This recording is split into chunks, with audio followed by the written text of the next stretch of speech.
Tucker Whitman is excused. Andy Dennison. Present. Ben Vitale. Okay. Grant Kyle. Here.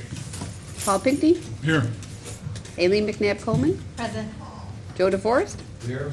Terry Baxter. Aye. Joseph Bennett. Here. Frank Reginelli. Here. Patrick Mahonic. Here. Timothy Lattimore. Here. Michael Didio. Here. Brian Foley. Present. Keith Batman. Here. Please rise to the pledge.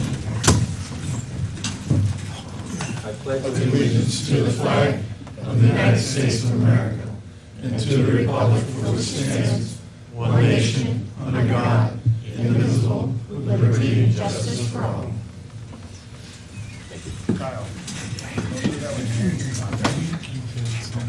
So if there are no objections, I do want to reorganize the agenda here a little bit. We'll do Ledge 3 first, Ledge 2 second, the highway resolution third, and then the Ledge 1 fourth. If no one objects to that, that just seems a better order to start this before. So, thank you. Is there any legislator who wishes privilege of the floor for anyone? Okay, in that case, let us begin.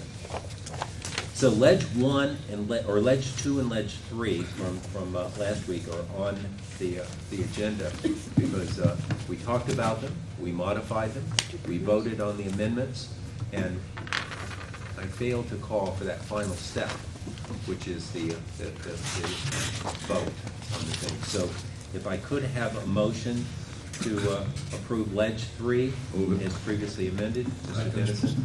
Second, Mr. DeForest. All in favor? Aye. Opposed? Thank you. Ledge 2, if I could have the same motion. Move it. Mr. DeForest, Mr. Dennison, second. All in favor? Aye. Any opposed? Mr. Lattimore opposes. So, thank you very much. So now, if we could talk about the highway amendment. This is a special emergency amendment, and if we could have a motion. Move. Mr. Baxter, second. Mr. Pinckney. So, Mr. Baxter, I think you were the force behind this. If you can explain what we're doing with this, and then we can have discussion. Yep. The reason this resolution is here tonight, instead of waiting till our next regularly scheduled meeting, is that's still 3 weeks or a little better away. We set up the account for this money last month, or our regular meeting for July, and we need to put the money in there so that it can be tracked, it's available. Some of the repairs will be necessarily contracted out, and when we go to the state for money or they're going to give us help, we don't want to chase money through different accounts when everything's being done for emergency repairs. That's probably not as good an explanation as I gave you, but It's not. it's not. But the explanation you gave me was much better. Much better, but I was wound up. I think that's probably good then. So, excuse me. So there's any discussion on this? People understand why we're doing it, Mr. Dennison? I understand what we're doing. Where's the money coming from, I guess? From the Fund D balance. fund balance, not the A, but the highway fund balance. And if there's FEMA money or any other kind of money, maybe you can explain that more, that will replenish where it's Exactly. coming from then? Right. Yeah, Can and we- that's kind of what Terry was getting for me, is that if we become eligible for FEMA money, we have to be able to track what we spent. And if we transfer money now from fund balance into that special account, which was set up in the past, then we have everything in one place, easy to track, easy to identify, easy to prove. If we have it in multiple, in the capital account, highway account, here and there, then it can still be tracked, it's just a pain in the butt. Mr. Hood. Neil, I think I saw or heard or something about $4 million worth of damage down there. What's the FEMA threshold, or I know there was some talk about that in the past. Are we close to it, I guess, is the... In our county, it's $285,000 to be included in a federal declaration. The state has to achieve a $27 million threshold.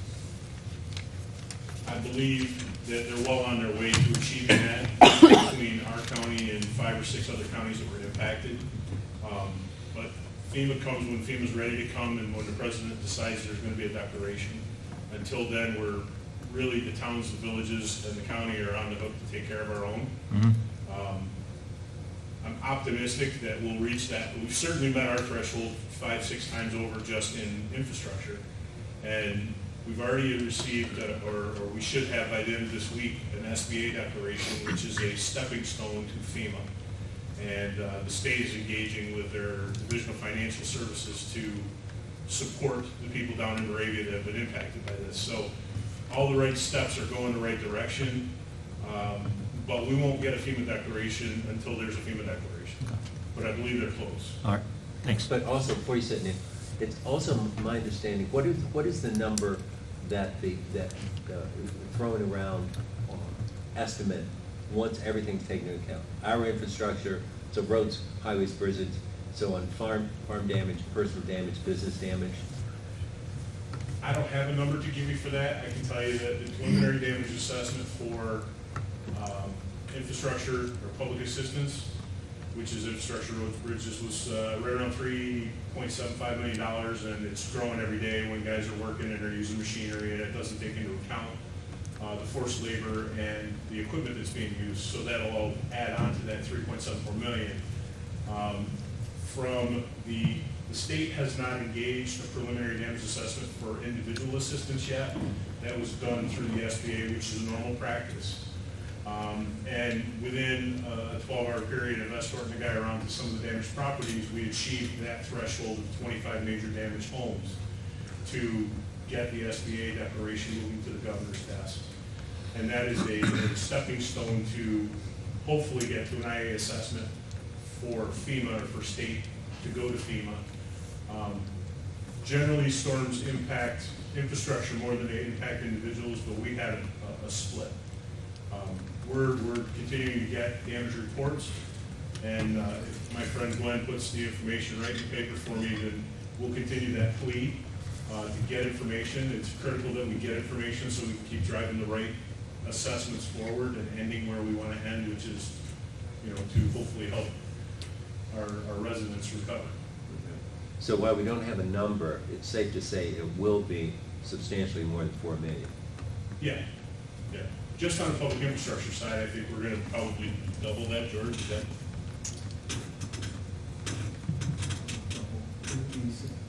Substantially more. Yeah. So, great, thanks. Mr. Didio. That, Neil, that pertain to the Fairhaven area also? Fairhaven is already well on its way to the declaration. That was assessed the opposite way. They assessed individual assistance up there, and they sent a preliminary damage assessment for individuals in impacted properties. We didn't have a substantial infrastructure impact from the beginning look, but as I have come to learn in the last week, they did do a PDA for public assistance as well, and that's coming in at about $575,000. And I believe that FEMA reps were there to validate that yesterday. So that one is actually moving, and it's appropriate that, that started 2 or 3 months ago. That's moving in the right direction as well. That one, I believe they're looking at a PA and an IA. And again, we've got more road to cover before we get to, no pun intended, before we get to a PA and IA down south. Great. But they're both moving in the right direction. Thank you. Mr. I think you can check with Farm Bureau because they were getting numbers on the agriculture side. Maybe I should just stay standing. I actually got an email from Doug Berbers from Soil Water, who works at FSA or manages the FSA, and they are continuing to assess the agricultural impact. That's a piece that we spoke a little bit about with Senator Seward and Assemblyman Finch. We don't want the farmers to be left behind, as they're a huge part of our industry. And it seems like Doug and people out of Soil and Water are kind of tracking that moving forward with it. Mr. Lattimore. Mr. Chairman, you were with Senator Schumer the other day. Hopefully, we discussed some of those issues in regards to maybe some funding. But we also have, we had a program at the college, the IAGT, which could assess farmland damage and other damages if the NASA portion was up. Are they involved at all? Do you know? I do not. From our perspective, we have not interacted with them on either of these disasters. I mean, when we had 911 disaster in New York City, they were able to assess some of the damage to the buildings. I mean, this should be a good example for where they could go to use. I can reach out and see if they're able to help you. Thank you. Okay, any other questions or comments? Mr. Foley?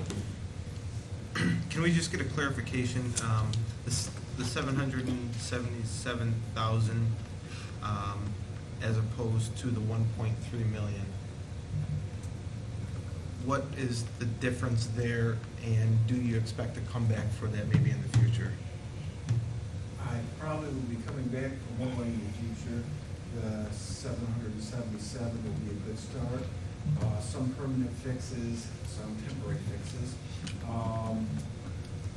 There's a couple of slope failures that we have that could be substantially more money. I would like to think that they won't be in the $300,000-400,000 area, but they could be on some of the inside curves on the bank on Buckhaven Road.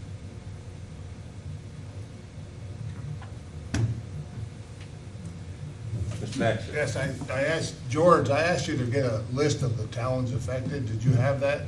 Yes, town of Moravia, Niles, Symphonious, Genoa, slight damage in Owasco Senate, and more damage in Ledyard. And I can give you, again, I know the county roads, not necessarily too many of the county roads that were damaged in those towns. Yeah, I just, because Moravia keeps coming up in the conversation, but it's actually quite a few towns.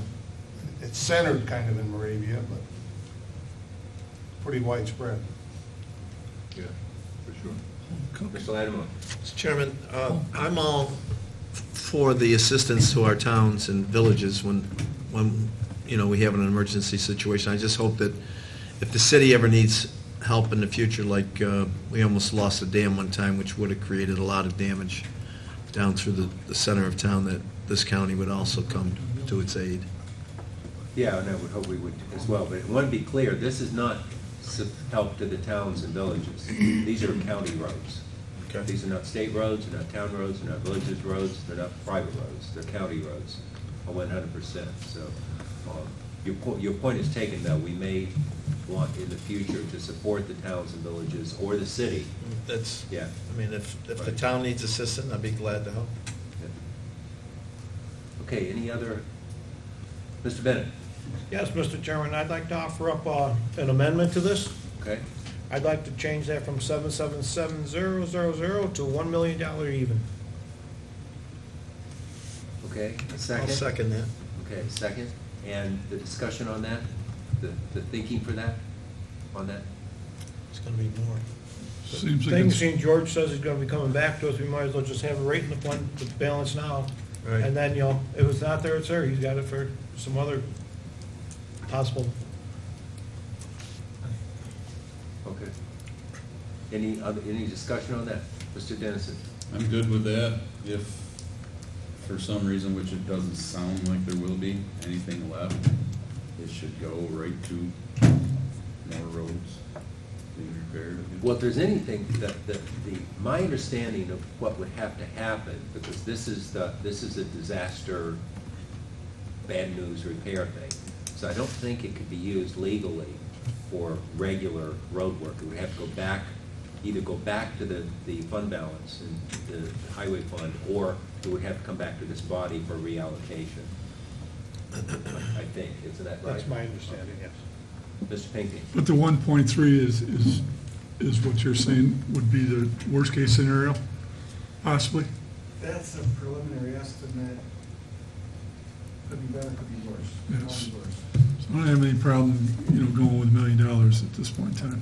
I don't think he's going to Vegas on it. So, do you want to vote on the amendment? Any other comments? Okay, all in favor of amending the amount to 1 million even? Aye. Any opposed? Okay. Are we ready to vote on the motion itself? We are, Mr. Chairman. All in favor? Aye. Any opposed? Very good, thank you. The final order of business is the, I think, wait a minute, make sure I don't forget something again. No, I think that's it. So the final order of business is whether or not we want to fix the day and time for a public hearing on a local law granting Lake Ontario and the Connected Waterway Assessment Relief Act, which is the part of the act which would provide a reassessment of potential property tax relief. I think everyone has gotten the update material from our Director of Real Property, from our Director of Emergency Services, and from our attorney. So hopefully people have had an opportunity to assess that. Given that information, is it the thinking that we do want to discuss and move forward with this, or have you had all your questions asked and are the issues in your mind resolved? So that's my question. So it makes a difference. The issue is, do we want a motion for a public hearing so we can discuss this, or do we simply want to adjourn? Motion to Adjourn. Wait a minute. So we have Wait a minute. a motion to, a motion and a second to adjourn. Wait a minute, I have, A motion to adjourn takes the floor. precedence. Yep. We can, if we don't want to do that, we can vote it down and then continue the discussion, and that's absolutely okay. So, all in favor? Aye. Opposed? was that to adjourn? Yep. Yes. Holy F and Yes. H, all right. Well, Okay. then, vote against it. Okay, well, It we was can do the adjourned. vote We're again, if it's adjourned. clear. All opposed? 1, 2. Who's two? Wait, Pinckney, Lattimore, that's it. Are you opposed fully or no? Maybe. Thank you. So that's it? We're adjourned. Did we pass the law? You never voted. See that? Did you? No.